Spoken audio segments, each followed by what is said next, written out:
Bienvenue sur Top Invest, la chaîne de top d'investissement. Ici, on parle essentiellement d'entreprises de qualité. Avons-nous une opportunité d'investissement sur Arista Network? C'est la question à laquelle on va essayer de répondre en se basant sur les états financiers de la compagnie. Ceci représente uniquement mon point de vue et non un conseil d'investissement. Et comme d'habitude, je me réserve le droit de me tromper. Donc, nous avons une compagnie ici, c'est une demande spéciale encore une fois. Donc, Arista Network est un fabricant de matériel de réseau informatique. D'accord? Donc, encore technologie de l'information ici. Maintenant, on va aller regarder les chiffres. Qu'est-ce que l'entreprise propose en date d'aujourd'hui? Et est-ce que le prix actuel de 104 dollars, est-ce que l'entreprise voilà, mérite, en fait, je ne dirais pas mérite, mais est-ce que le 104 dollars actuel de, représente une opportunité d'investissement, on va le dire comme ça. OK?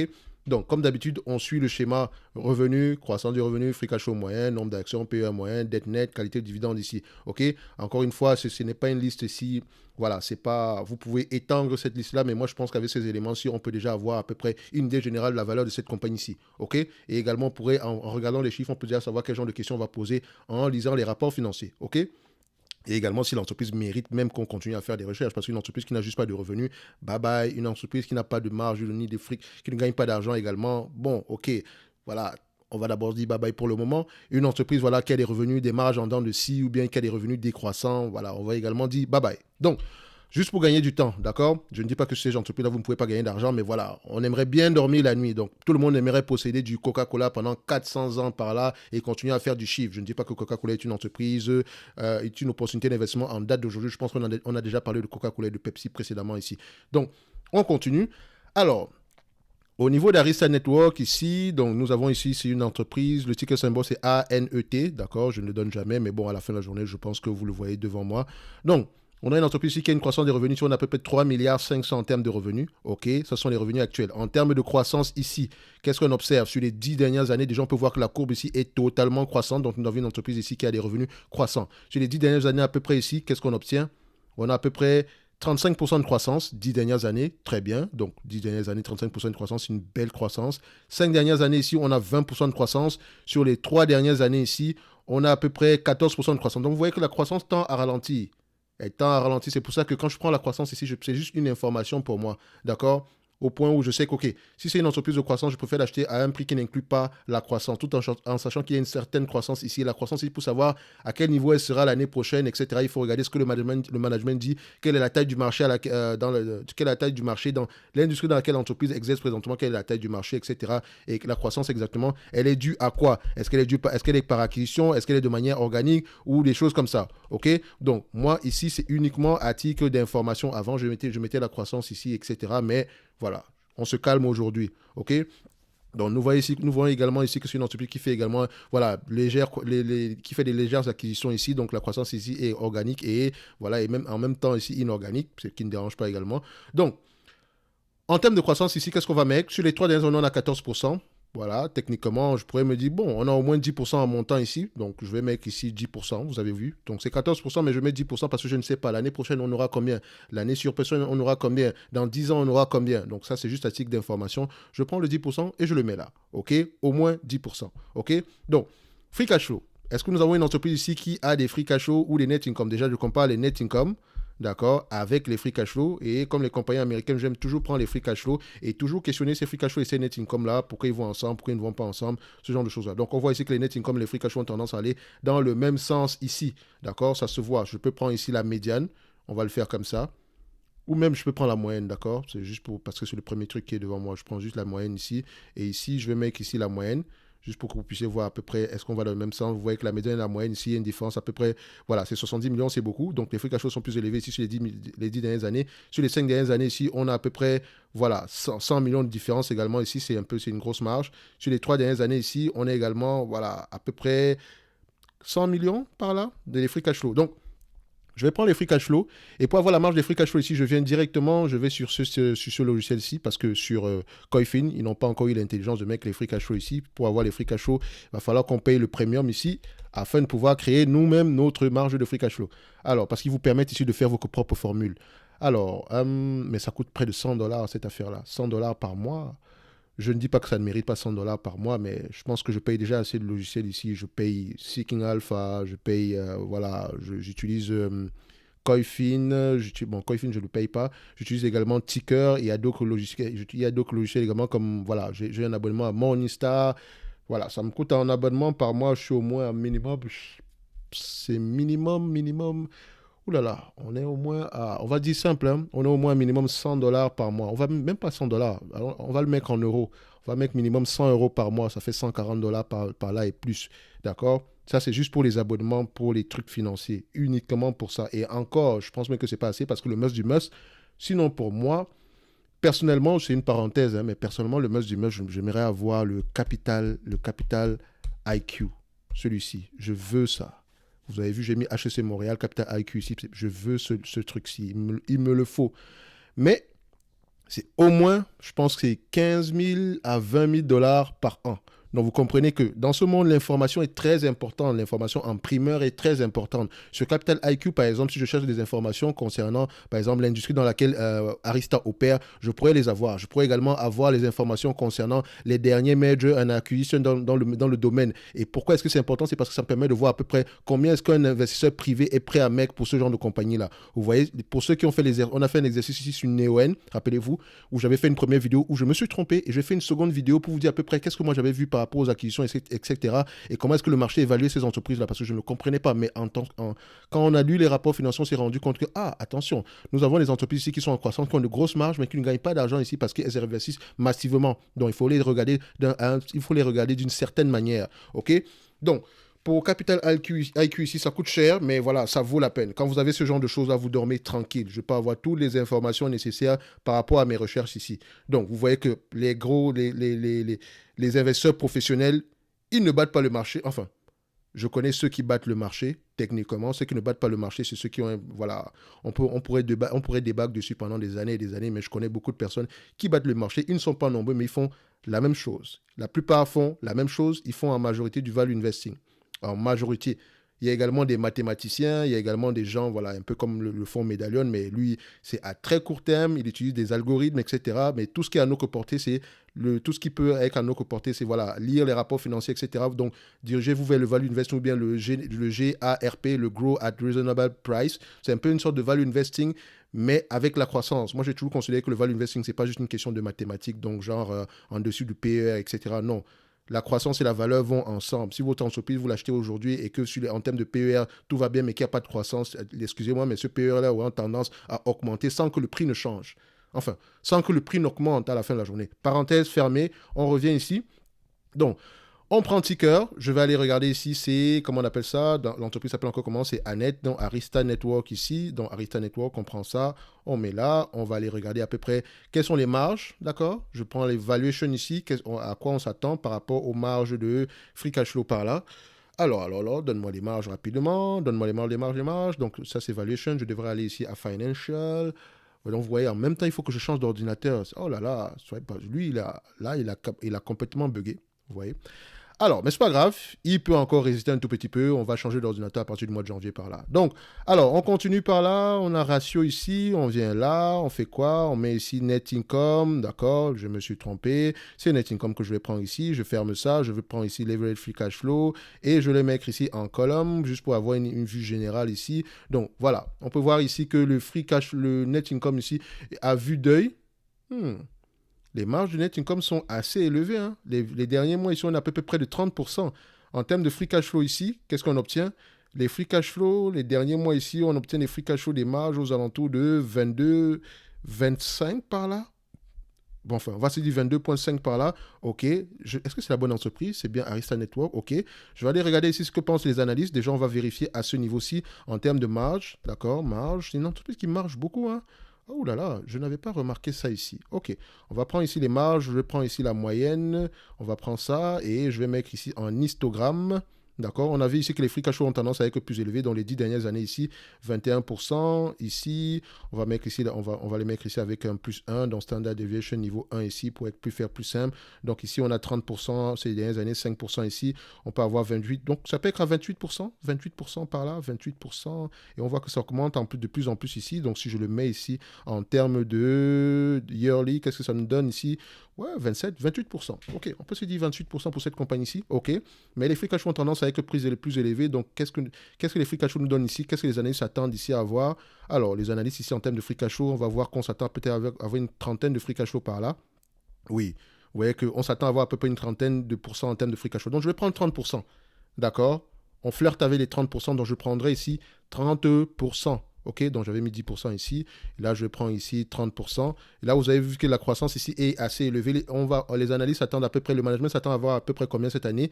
À peu près, non, on n'a pas de guidance pour le revenu ici. Je vais voir à peu près ici les guidance ici pour le revenu.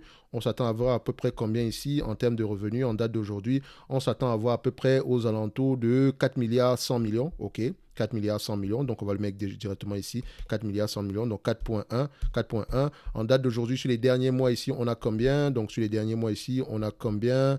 On a à peu près 3 milliards 500. On va voir ici, les analystes à ce niveau-ci s'attendent à voir à peu près combien. Il ne faut pas que je me trompe.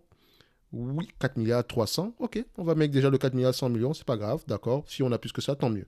Alors, maintenant, la dette nette. Dette nette, je suis déjà assez surpris par les marges de cette compagnie-ci. C'est pour ça que je suis un peu j'hésite parce que parfois, quand je fais ce genre de vidéo, j'évite d'aller regarder sur l'entreprise en même temps quand je ne la connais pas. Ça permet de garder voilà, ça permet d'être vrai quand on fait la vidéo ici là. Donc c'est pas que je ne connaissais pas Arista, mais je n'ai jamais prêté attention à cette compagnie-ci. Donc je suis assez surpris de voir les marges actuelles et ça m'intrigue un tout petit peu. Donc je suis déjà ancré de la mec dans ma watchlist ici afin de pouvoir creuser l'entreprise ici. Mais bon, la watchlist en date d'aujourd'hui commence à être tellement pleine que je n'ai même plus le temps de pouvoir lire sur mes propres entreprises. Donc, alors, 2 milliards 800 ici. Oh, on a du cash net ici. On a près de 2 milliards 800 en termes de cash net. Waouh, waouh, waouh, waouh. Donc, on voit déjà ici que voilà une entreprise qui est prête à souffrir. Donc, près de 2 milliards 850. Donc, faites attention, quand j'écris 2 milliards 850, ici, je me comprends, c'est plus. Donc, je sais que c'est du cash net, d'accord? C'est du cash net, c'est pas de la dette nette, ok? Donc, B. Voilà. Ça, c'est la dette nette ici. Le nombre d'actions, d'accord? Nombre d'actions, je vais en désordre, mais ça ne dérange pas ici. Vous commencez à être habitué. On a à peu près, waouh, 317 millions d'actions. On va le dire comme ça. 317 millions d'actions. OK, 317 millions d'actions. OK, le PER moyen de cette compagnie-ci, ça ne m'étonne pas qu'on ait des PER très, très, très, très élevés. Donc, vu qu'on a pris les free cash flow ici, voilà, je vais comparer d'abord avec les price to earning ici. Donc, ça ne m'étonnerait pas qu'on soit à 22, 25 fois les bénéfices ici. Donc, de toutes les façons, je prendrais 17, 20 et 25 pour cette compagnie-ci. Mais attention, tout en sachant que les PER ont tendance à diminuer parce que les taux d'intérêt augmentent. D'accord? Donc, il faut faire attention par rapport à ça. Donc, ici, 32 fois les... Waouh! Le marché paye combien? 45 fois les bénéfices. Sur les 10 dernières années, 5 dernières années, on paye 41 fois les bénéfices. Sur les 3 dernières années, on paye combien? 46 fois les bénéfices. Mon Dieu, je ne paye pas ça ici. Je ne payerai pas ça du tout. Donc, je payerai maximum 25 fois les bénéfices ici. Et encore, je dis bien encore, c'est avec beaucoup, beaucoup de pincettes. Donc, OK, je prendrai 25 fois les bénéfices. Ça, c'est maximum pour moi ici. Donc, Annette... Comme je vous l'ai dit, mon raisonnement est souvent biaisé par rapport à certaines entreprises. Quand je prends 25 fois les bénéfices, c'est parce que moi, personnellement, je ne paierai pas 40, 50 fois les bénéfices pour une compagnie en date d'aujourd'hui. Tout dépendra également de la croissance, c'est vrai. Il faut également qu'on l'ajoute, d'accord? Donc, c'est pour ça que je préfère mettre 25 fois ici les bénéfices. Pourquoi? Parce que je vais inclure un raisonnement qui ne prend pas en considération la croissance. Imaginons que la croissance s'arrête ici demain, vu que la croissance est généralement incertaine, ok? Il faut toujours considérer qu'elle est incertaine. Vous ne pouvez pas vous dire que vous aurez 10% demain parce que demain, on ne sait jamais ce qui va arriver. OK? Donc, on prend ici. On a à peu près à net ici. On prend 20. Voilà, on va faire simple. On va prendre 20, 22, 25. 22 et 25 fois les bénéfices. 25. Nous avons une compagnie de croissance, c'est vrai. La croissance est au moins ici, quand on prend en considération la croissance ici. Alors, en termes de croissance, qu'est-ce qu'on avait ici? Je ne sais même pas si je l'ai pris ici en considération. Sur les 3 dernières années ici, on a au moins du 10% par là. Au moins. Au moins du 10%, puis ce n'est même 15% par là, si on prend les 2 dernières années ici. Voilà, 2 dernières années ici, on a près de 24% de croissance parce que le Covid également est passé par là. Donc, on a au moins une quinzaine de pourcents, 15 à 20% de croissance ici. Donc, il faut faire attention, c'est une compagnie de croissance. D'accord?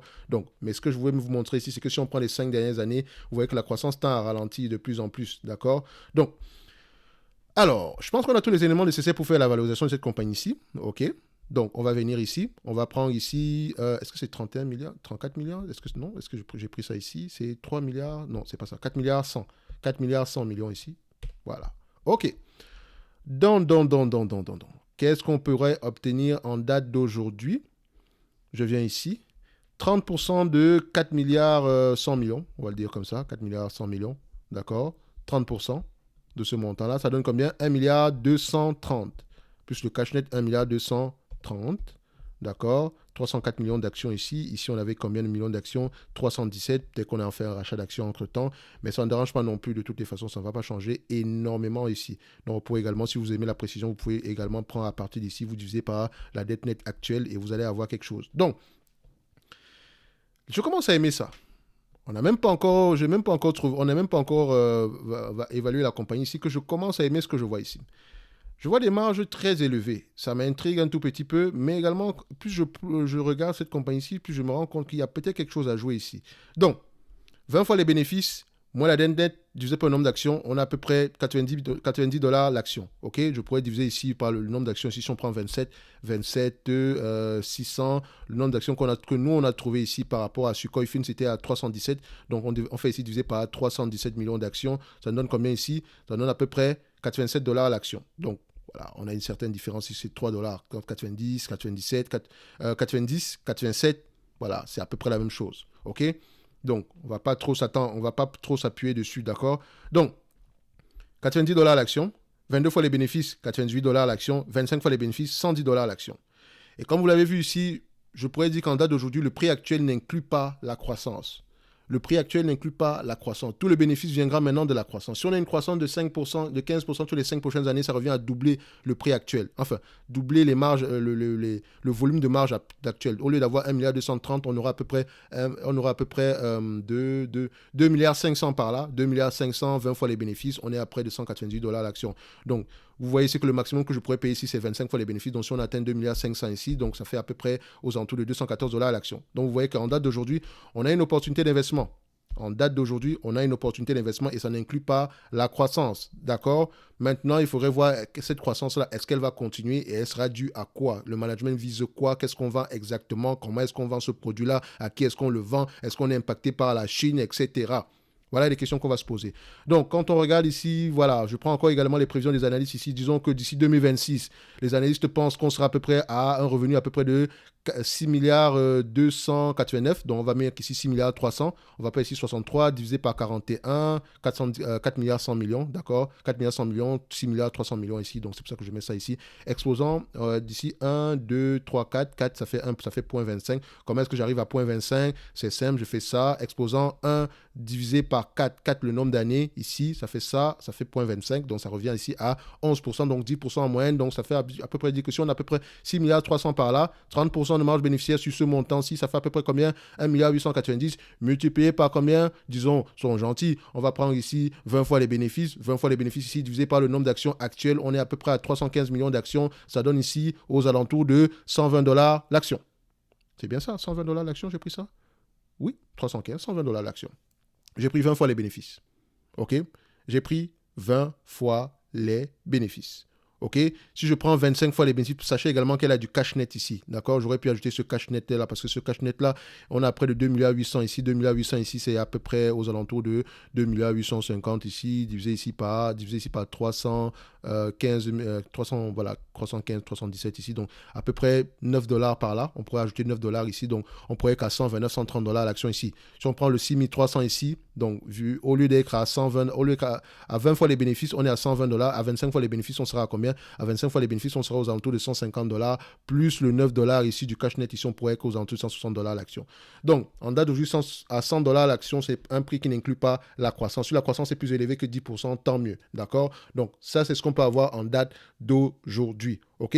Donc, pour ceux qui sont intéressés par cette compagnie-ci, le prix actuel commence à être intéressant. Donc, ça pourrait peut-être être une bonne occasion de commencer à peu près approfondir ses connaissances sur cette compagnie-ci. Elle n'a pas réellement baissé depuis, hein.